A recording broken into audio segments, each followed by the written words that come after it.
Imagine standing in the dark, clutching a piece of paper that shatters your entire reality.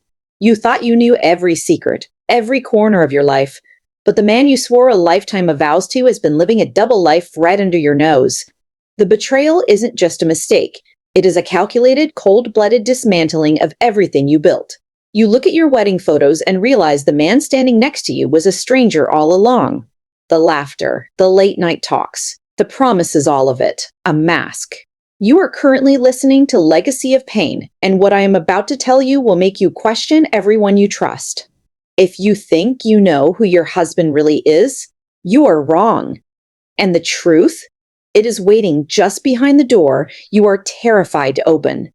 Picture yourself at 32, living the life you spent a decade carefully constructing. Your name is Elena, and to the outside world, you are the woman who has it all. You are a successful graphic designer, living in a sun-drenched colonial home with Mark, the man you met in college and married 7 years ago. You remember the way his eyes crinkled when he smiled, the smell of his sandalwood cologne, and the way he would always leave the last piece of chocolate for you on the kitchen counter. You were a team. You were soulmates. Your parents adored him. Your friends were jealous of the connection you shared, and your future felt like a straight, paved road toward golden anniversaries and quiet contentment. You spent your evenings planning vacations and debating paint swatches for the nursery you hoped to fill one day. Every touch, every kiss, every whispered "I love you" felt heavy with sincerity. You were blind, yes, but you were happy. You lived in a bubble of complete, unadulterated trust, never imagining that the foundation of your world was rotting from the inside out. You were the queen of your small, perfect kingdom, unaware that the usurper was already sharpening his blade in the very room where you slept. It started with small things, the kind of trivialities you brush off as work stress or midlife restlessness. Mark began spending more time with his best friend Julian. They had been inseparable since childhood, a brotherhood that you always respected and nurtured. You invited Julian to dinner at least twice a week. He was the charming, slightly chaotic bachelor who brought life to your quiet home. But slowly, the dynamic shifted. Mark started checking his phone more often, his face turning away from you whenever a notification chimed. He started making excuses for late-night emergency calls from the office, which almost always ended with him heading out to meet Julian. "We're just blowing off steam," he would say, his voice smooth and reassuring as he kissed your forehead. You ignored the slight tremble in his hand. You ignored the way he avoided your eyes when you asked if he was truly happy. You were in the middle of a beautiful chapter of your life, and you didn't want to see the ink bleeding onto the pages. You remember one Tuesday, you surprised him at his office with lunch. He wasn't there. His assistant looked at you with a mix of pity and confusion before telling you he had taken a personal day he told you was for a project review. When you confronted him, he laughed, a brittle, hollow sound. "I just needed a walk, Elena. Don't turn this into something it isn't." You believed him because you had to. You had already re-hooked your heart to the idea of us, and you weren't ready to let go. The unraveling happened on a rainy Saturday. Mark had left his laptop unlocked on the kitchen island, a rare mistake. Curiosity wasn't a choice, it was a compulsion. You opened his email expecting to see project notes or travel plans. Instead, you found a folder labeled J. Inside were photos, not of business meetings, but of intimate moments, not with a woman, but with Julian. Your stomach dropped, a physical sensation of falling from a great height. Then came the messages. The words burned into your retinas. "She suspects nothing. I'm tired of playing the part. The money is almost moved."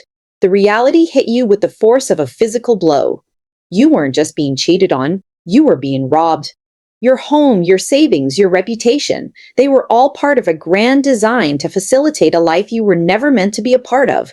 When Mark walked through the door, you were sitting in the dark, the laptop glowing against your tear-streaked face. You didn't scream. You couldn't. You whispered his name, and the look of sheer, cold malice that crossed his face confirmed every nightmare you had ever feared. He didn't offer comfort. He offered an ultimatum. He told you that you were a burden, a social necessity he was ready to discard. He walked toward you not with regret, but with the posture of a predator cornering prey. You realized then that the man you married had never really existed. It was a performance, and the curtain had finally fallen. The next few weeks were a descent into a hell you didn't know existed. You were gaslit at every turn. Mark contacted your family, painting a picture of you as unstable and paranoid. Your friends, believing his carefully crafted narrative, slowly stopped answering your calls. You were alone in the house he once filled with laughter, watching as he moved his belongings out, piece by piece, as if stripping the skin off your life. You sat on the floor of the empty living room, the silence deafening.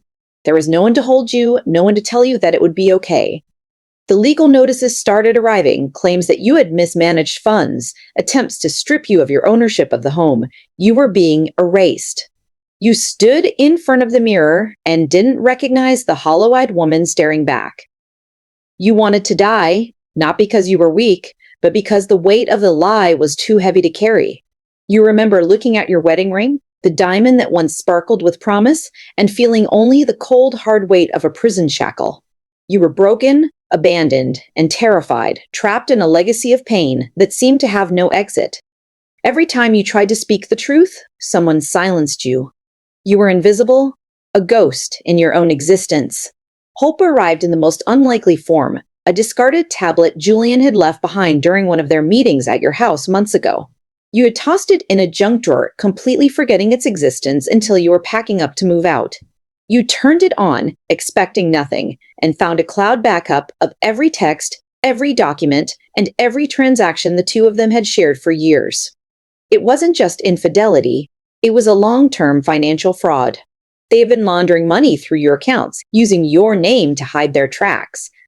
The realization ignited something inside you. Not just anger, but clarity. You weren't just a victim, you were a witness.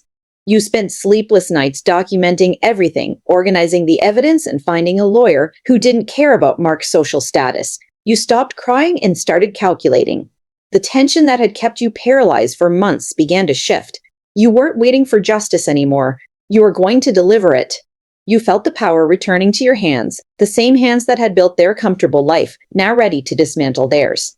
You reached out to a private investigator, someone who knew how to handle the dark corners where men like Mark like to hide. The trap was set, and for the first time, you were the one holding the rope.